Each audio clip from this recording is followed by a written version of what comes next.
Diminta apa kepala sekolahnya? Presentasi. Apa yang dipresentasikan? Profil sekolah sesuai yang dituliskan di DKA. Jadi jangan sampai profil sekolah kok malah ini kalau orang nyambung karo DKA nih. Ini DKA-nya siapa, profilnya siapa. Jadi profil sekolah, tapi Bapak Ibu usahakan nyambung dengan yang ada di DKA. Nggak usah cerita panjang lebar, yang Bapak Ibu presentasikan. Dan tadi saya sampaikan, orang usah nggak acara teman-teman dengan tampilan ini itu. Ya.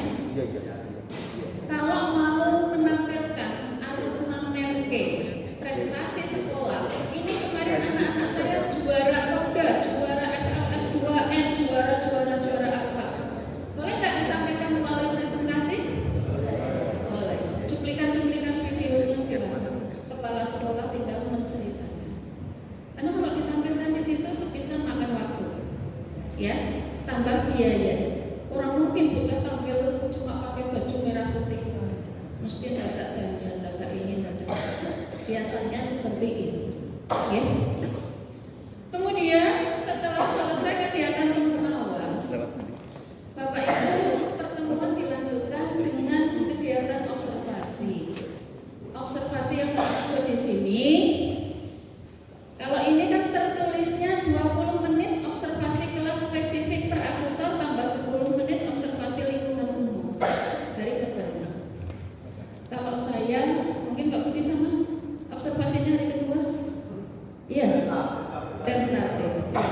Kalau saya, makanya tadi saya tanya Pak Budi, kalau saya biasanya ambil di hari kedua. Supaya apa? Mengkondisikan guru modelnya dulu. Dan guru modelnya kenal dulu dengan asesornya. Coba kalau saya datang langsung masuk kelas, kenal Wiro, belum tahu seperti apa, maka kami biasanya maaf kalau saya pilih dan gurunya siap kenalan dulu agar bisa kenalan enak orang di itu maksud saya, ya. Jadi observasi yang di sini saya lebih pada observasi lingkungan secara umum. Kita akan melihat seperti apa lingkungan sekolah secara fisik. Sepintas lalu saja Bapak Ibu. Biasanya sepintas lalu. Nah, diangkatkan, ya. Jangan dicoba sekolah jangan observasi. Didereke, maksudnya apa? Supaya ketika ada pertanyaan, Bapak Ibu bisa menjelaskan. Kok toiletnya cuma 2, padahal muridnya 150? Kalau tidak ada kepala sekolahnya gimana? Sing dibangun dengan asesor, bocah 150 kok toiletnya itu campur kalau nanti kan kurang toilet. Tapi ketika didereke, oh Bu, ini sebentar lagi kami akan dapat bantuan DAK, akan turun 6 toilet lagi untuk siswa putra dan siswa putri. Mau kan enak, ya enggak? Itu maksudnya.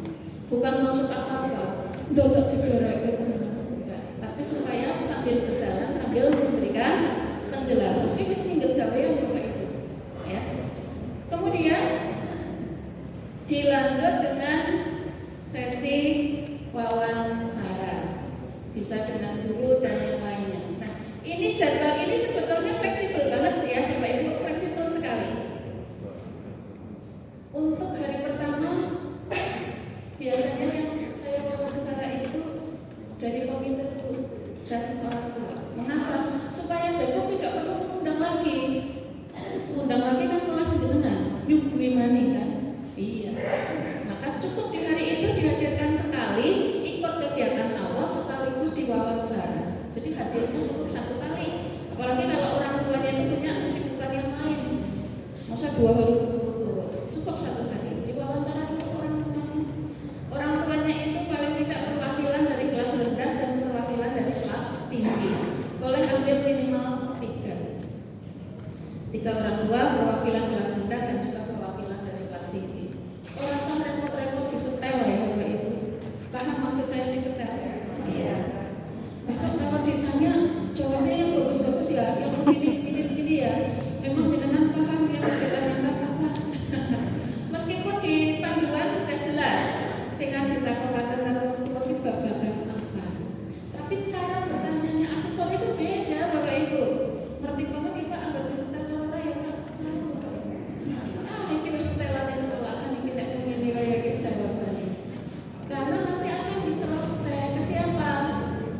ke dokumen, juga ke siswa. Yang paling nggak bisa bohong siapa? Siswa, Bapak Ibu. Nek guru sih jelas, mesti jawabannya orang masih merapi. PKB pasti namanya juga guru, nggak mungkin nggak mendukung semua. Siswa ini paling jujur biasa. Takon apa wae jawabannya apa? Nanti takon, loh itu betul Mas? Iya itu, tapi kata Bu Guru suruh jawabnya begitu. Ini bisa saja loh. Iya Bapak Ibu, ya jadi kamu sudah sedang mingguin gawean. Paling dijelaskannya saja ke sekolah Bapak Ibu. Nanti pertanyaannya sekitar ini. Nanti kalau Bapak Ibu sudah punya instrumen atau panduannya, jelas bagian mana yang akan ditanyakan ke orang tua itu sudah muncul di situ. Oke. Kemudian setelah dengan orang tua selesai, baru dilanjutkan dengan guru kepala sekolah. Gitu. Guru sekaligus wawancara dan telaah dokumen. Jadi ketika guru diberi pertanyaan, dia akan membuktikan dengan menunjukkan dokumennya. Coba, apa yang Bapak Ibu sampaikan, apa buktinya? Ini dokumen. Oh rasa ngarang cerita, ada tapi di laptop. Laptopnya mana? Di rumah. Oh lagi dipakai anak karena cuma satu gantian. Oh dipakai istri saya karena sekolahnya juga akreditasi. Ketahuan cerita, ya. Nah, jadi ceritakan, sampaikan buktinya, kami akan catat seperti itu. Begitu juga dengan kepala sekolah. Kalau tidak selesai di hari itu, akan dilanjutkan di hari yang kedua. Di hari kedua, kalau tadi observasi kelasnya tidak di hari pertama, maka akan dilakukan di hari yang kedua. Tadi saya sudah cerita observasinya 2 guru model di 2 kelas. Kalau SD biasanya sesarnya akan minta 1 guru dari kelas rendah, 1 dari kelas yang tinggi. Umumnya begitu. Tapi kalau saya tidak mempermasalahkan mau seperti apa nih, mestinya seperti itu. Tidak berarti 4 kelas yang lain ora diintip ya Bapak Ibu ya. Wah, ayo aku ora dadi guru model diintip. Pak Budi sak ngitung ora, Pak? Diintip, kelas yang lain diintip. Diintip Bapak Ibu. Ketone asesornya mau gelang-gelang waktu, ning jane lagi diteni. Ini kelas yang lain seperti apa? Kan terlihat ya. Dari aktivitas muridnya aja terlihat bahwa si guru ini mampu mengkondisikan kelas dengan baik, bahwa kelasnya ini menyenangkan, bahwa semua siswa beraktivitas dengan baik. Itu terlihat diintip Bapak Ibu. Kalau lalu mau menuju kelas 1, Bu, kelas 1-nya di paling ujung, melewati kelas yang lain. Jadi Bapak Ibu jangan berpikir bahwa sing ngono iki kudu apik, sing liyane harus kudu-kudu Pak. Sing penting loro iki kudu apik. Tetap diberikan. Ya, senajan tidak full ditunggui di dalam kelas tersebut. Yang akan dilihat apa saja, bagian mana, ini kan perlu tahu kuncinya. Jangan dipotong apa nih? Bapak Ibu nanti mensani indikator pada komponen 1. Komponen 1 itu kinerja pendidik dalam proses pembelajaran. Kata kuncinya dari situ. Artinya ketika asesor datang ke dalam kelas melakukan observasi, sebetulnya apa sih yang mau dinilai, dilihat? Ada di indikator-indikator butir. Oke. Kemudian setelah observasi selesai, lanjut lagi wawancara dan telaah dokumen sampai semua 45 indikator diselesaikan. Anggap baik rampung jam 10 umpama nih, ya. Selesai jam 2, maka akan dilakukan temu akhir. Temu akhir berarti acaranya penutupan. Dari asesor akan menyampaikan hasil visitasi secara garis besarnya. Nanti dari sekolah, biasanya kepala sekolahnya yang akan menyampaikan. Mungkin menerima atau menyanggah hasil itu. Boleh menyanggah enggak ya? Boleh. Enggak Bu, sepertinya kok yang tadi saya kurang sependapat, karena di sekolah kami sebetulnya begini-begini.